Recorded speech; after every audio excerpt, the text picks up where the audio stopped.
Hello, Pastor Deborah here, and we're beginning another new episode of the Kingdom of Darkness, Spiritual Babylon. We've been working through a book I wrote years ago when I was having to learn and understand the Kingdom of Darkness and what it was. God had given me precious people from it. Multi-generational Satanists, witches, psychics, gang members, who are all a part of this kingdom of darkness, this spiritual Babylon. They were all Manchurian candidates. They all had multiple personalities. They all had spirits that were broken and yet trapped in spiritual Babylon, being moved in and out of their physical bodies all the time. And I was sent to them, to love them, to help them find freedom and light. So I had to study Satan, the adversary of God, who used to be called Lucifer, the son of the morning, the son of the first age of the kingdom of heaven, and his fall to the earth as lightning, when his heart was lifted up in pride, and lust, and greed. And he decided he was the king of the kingdom of heaven, and that he should get all glory, and everybody should bow down to him, even some new creatures called humans. And he wasn't going to tolerate it. And he never spoke this out to God, but God could hear him thinking. And God cast him down to the earth, where we are, as lightning. And from that time on, the earth has been a mess. Humanity and nature, the weather, animals have all been under his enslavement. So here in this episode number 37, we're going to continue to learn, how did Satan's kingdom of darkness on earth begin? And we're going to pick up where we left off, but first, let's open up with prayer.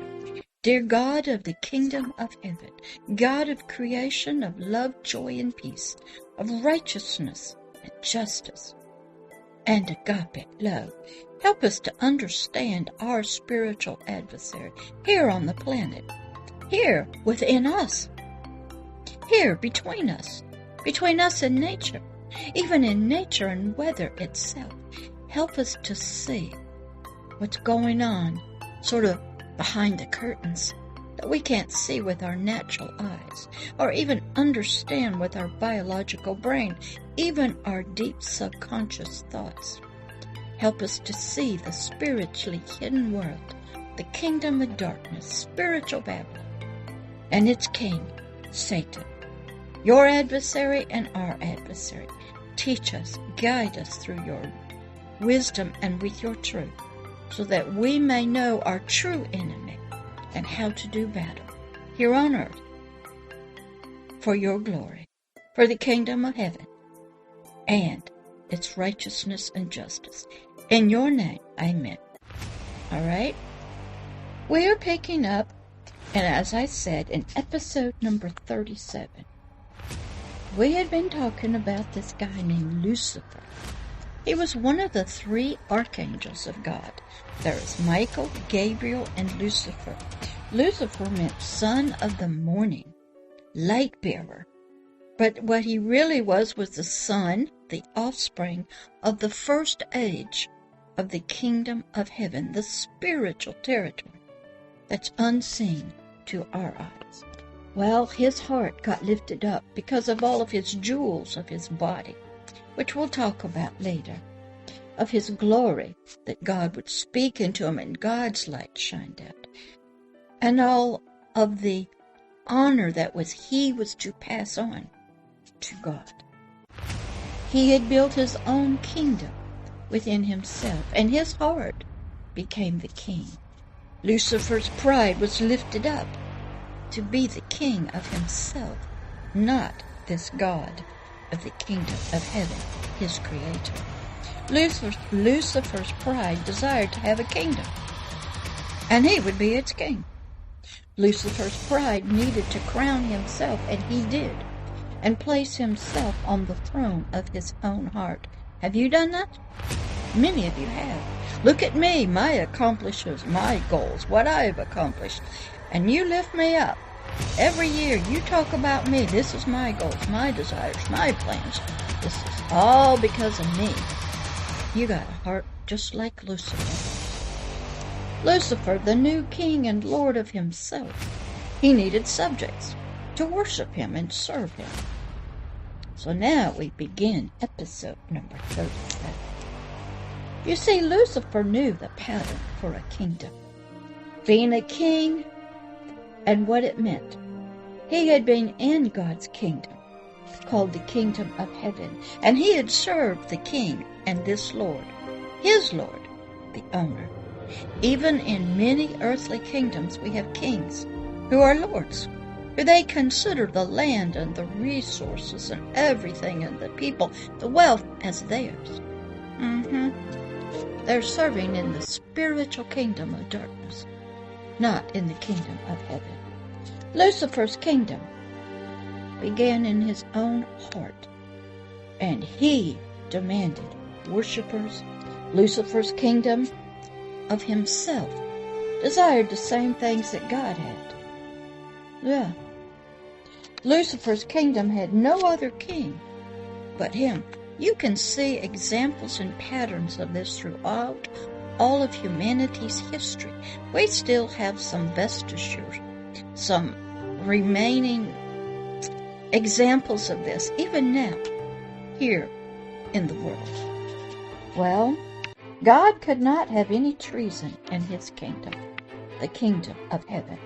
His righteousness, his holiness, his justice, his light, his truth, his sinless essence would destroy all sin and the creature with it. So, out of God's presence, Lucifer would have to be cast out.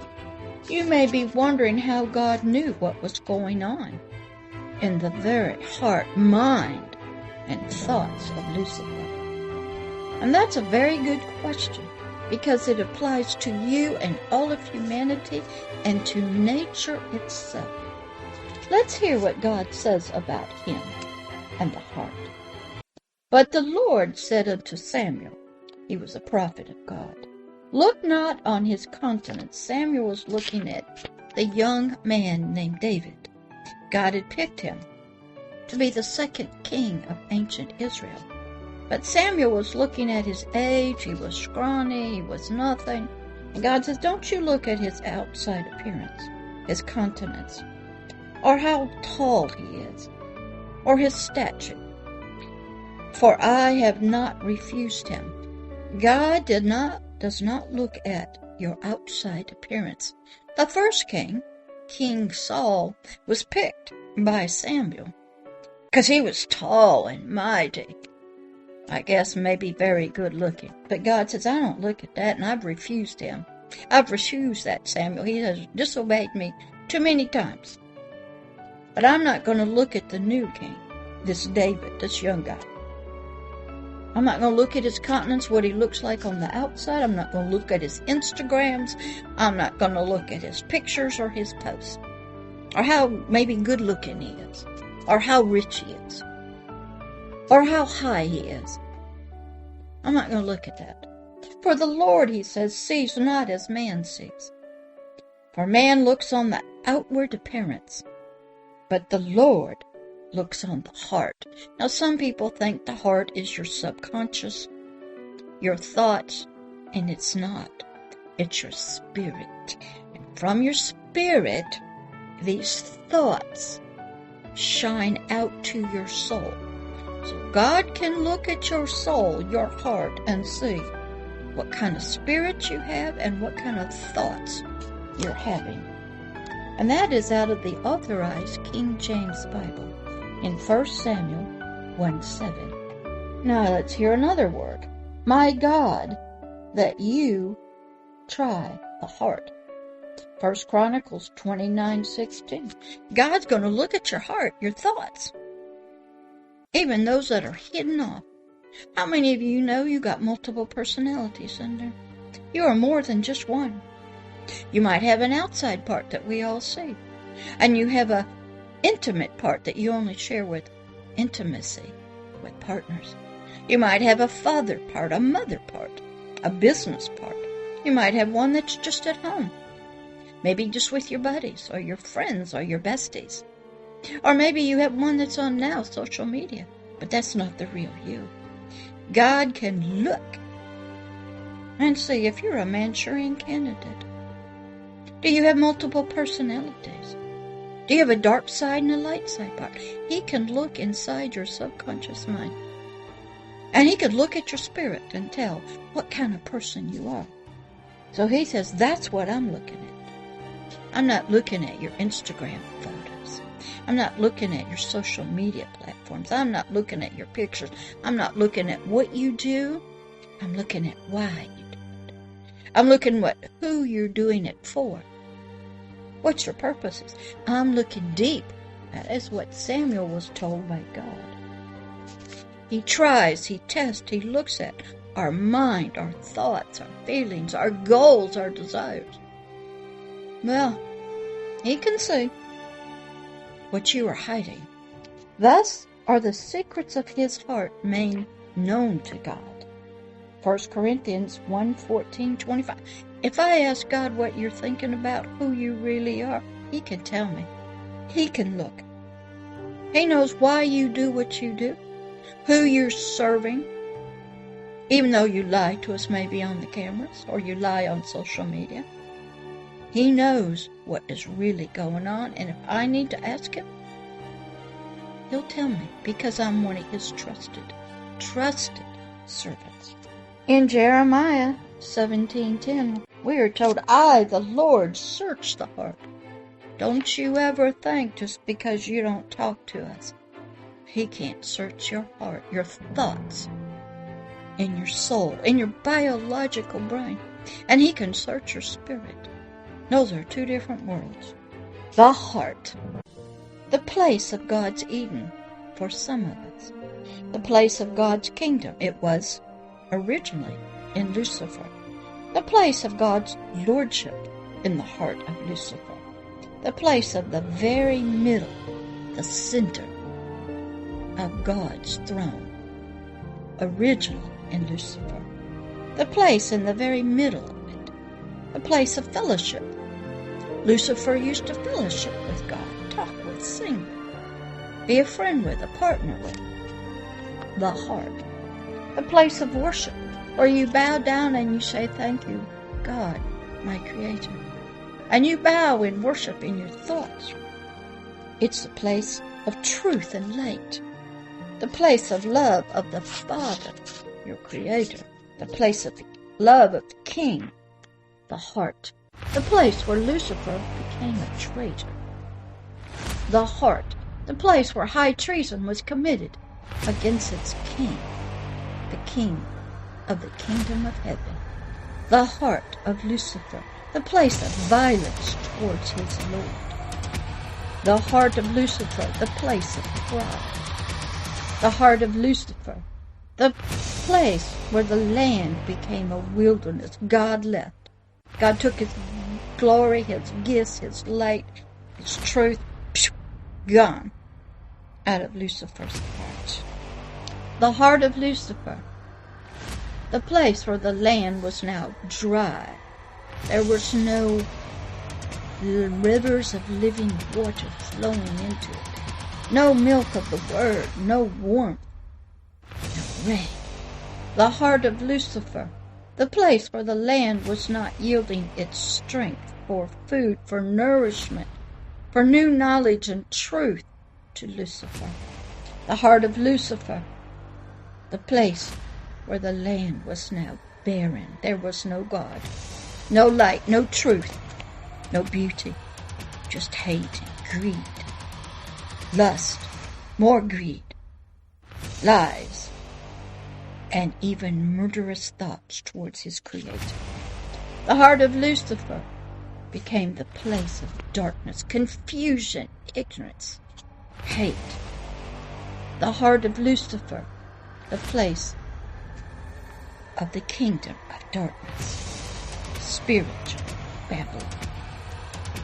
The heart, the place of a dominion of a king and lord. Lucifer became Satan. When his heart became prideful and lifted up, he replaced God of creation, the God of the kingdom of heaven, in his own heart, and he dethroned the King, the Lord. The heart of Lucifer, the throne room of a Lord. Satan became Lord of his own life. If we look at God's heart, compared to Lucifer's, God's heart is the throne room of a Lord, the Holy of Holies, the seat of authority, the place to receive worship, the place of receiving and giving living spiritual food. Lucifer's heart became a barren, dry place. He had dethroned God. He had kicked God out of the Holy of Holies, his heart, and he put himself on his own throne as the seat of his own authority. There in his heart he would receive worship and praise, and he would only eat the food of lust and greed and pride, darkness and confusion and perversion. And my question to you, has that happened to you? Is that your heart now? Your spiritual heart, as well as your heart, your mind, and your soul. That's my question here in this episode. And we're going to hear in the next episode what God did to Lucifer and why he became Satan. All right, I'll catch you on the next episode. This is Pastor Deborah. Bye-bye.